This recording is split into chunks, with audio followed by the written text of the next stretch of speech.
up, Raiders? I'm Addison Zay. And I'm Jack Martin. Today is February 20th, 2026. And you're watching this week's episode of Raider Nation News.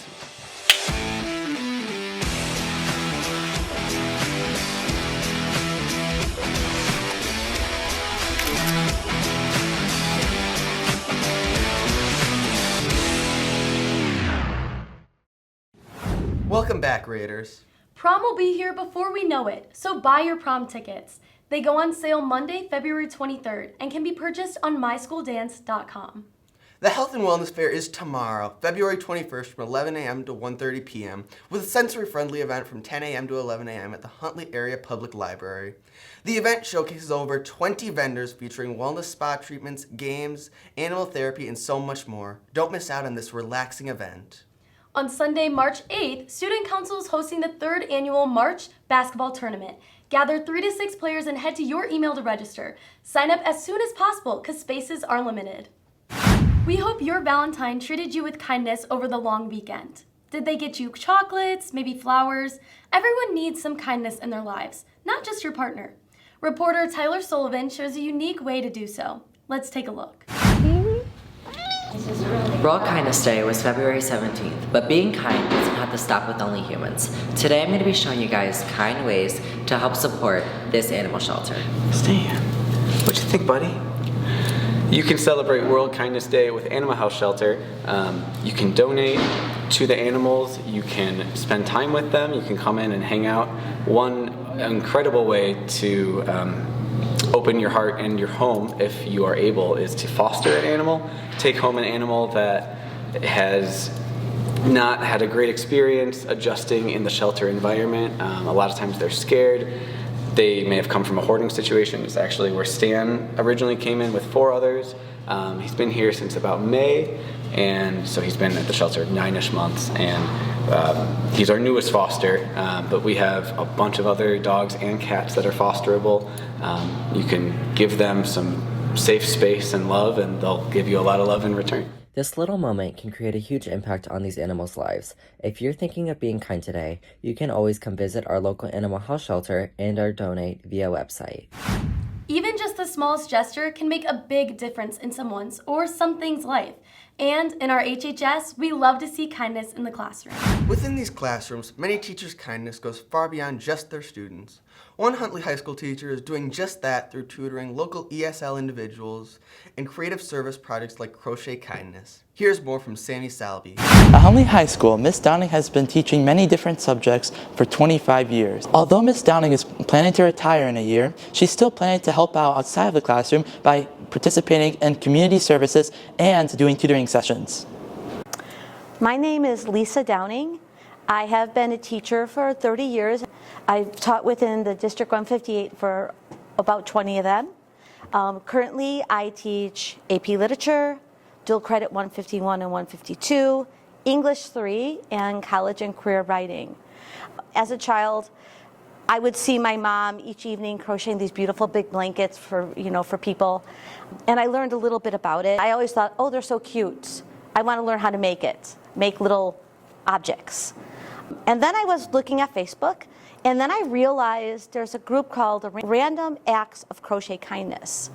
And it's where people make these little like tacos or smiley faces or octopus, and then they put a little note and leave it in random places for strangers to take. For many students, these activities provide extra support and a place to communicate outside of the classroom. This is Sammy Salbi reporting for Raider Nation News. Thanks, Sammy. Miss Downing's work shows how teachers can make an impact both inside and outside the classroom. Her tutoring and service projects continue to support the larger community. The Huntley area is filled with local businesses that create a sense of community. From tasty treats to a welcoming environment, this small business owner has redefined what makes Huntley the sweetest. RNN reporter Addison Stone has the story. I'm here at Blessed Little Kitchen located on Route 47 in Huntley, where owner Mary Holzkoff has been locally operating and supplying the Huntley community with tasty treats for 10 years. I started baking when I was about 15 years old. I lived with my grandma, and she was more on the cooking side of things, so she did a lot of chef stuff, and I just fell in love with the baking side of things. I was really intrigued by how you could just tweak recipes to make it your own, and then as I got more advanced, I learned how to create my own recipes. So I've been doing that since I was about 15, 16. Even though her passion for this craft was strong, Mary was a stay-at-home mom for her 5 kids and didn't see a future of opening a business until later down the road. And it just so happened that when my littlest was about, actually I think I was pregnant with her when I started baking out of my house, started selling out of my house just to see what I could do, and then very quickly it turned into an actual business. The town of Huntley nearly tripled in its population during the 2000s and has seen a steady increase by approximately 3,000 residents in the past decade. We have grown truly exponential numbers year after year. We've expanded our business twice. This year we bought a huge delivery van, and not only has the actual retail storefront grown, but we also expanded into markets last year. We started the Woodstock Farmers Market, and this year we're going to expand into another 1 to 2 markets. What an incredible, inspiring, and delicious story. If you're interested in more of these tasty treats, make sure you stop by Monday through Saturday, open until 6 p.m. That sense of community extends far beyond local businesses. From Polar Plunge to St. Baldrick's and even Chuckaduck, support is everywhere. Reporter Ashton Friggieri takes a closer look at how the ALS Foundation and how one local firefighter stepped up after his diagnosis.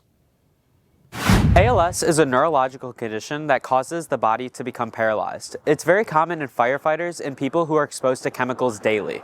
While there is no cure, people show their efforts over the years by doing the Ice Bucket Challenge. I spoke with a retired Huntley firefighter who has ALS. Let's hear more. My name is Brian Shimshak. I was a lieutenant in Huntley for 16 years, and then I had 26 years total in the fire service. In February of 23, I noticed having difficulty zipping up my duty boots. Then I noticed weakness in my right hand, trying to lift certain things up. And then that's when I noticed the twitching in my right arm. After Brian's diagnosis, one of the things that he always wanted to do was to raise funds and to have a golf outing for research and development and for others affected by ALS. Last year was our first year where we decided he also wanted to add on a scholarship program for students coming through the cadet program at the Huntley Fire Department. It's going to be posted on the College and Careers page on the Huntley website there. You'll have an application process. It's a small application. The biggest thing I think is that on the inside, you're always the same person there. So even if your physical outside doesn't look or feel the way that it used to, it's still you on the inside there. So always be kind and treat others the way that you want to be treated. This is Ashton with Raider Nation News, nominating you to join the fight. Now back to the studio. Events like this show how strong our community can be. To learn more, head to swingforshimmer.com. This past Tuesday marked the start of the Lunar New Year. 2026 will be the year of the Fire Horse, a rare 60-year cycle that represents energy, speed, and independence. Head to our social media at HHS Production to learn more about what this year may mean for you. Thank you for watching this week's episode of Raider Nation News. Have a fantastic weekend, Raiders.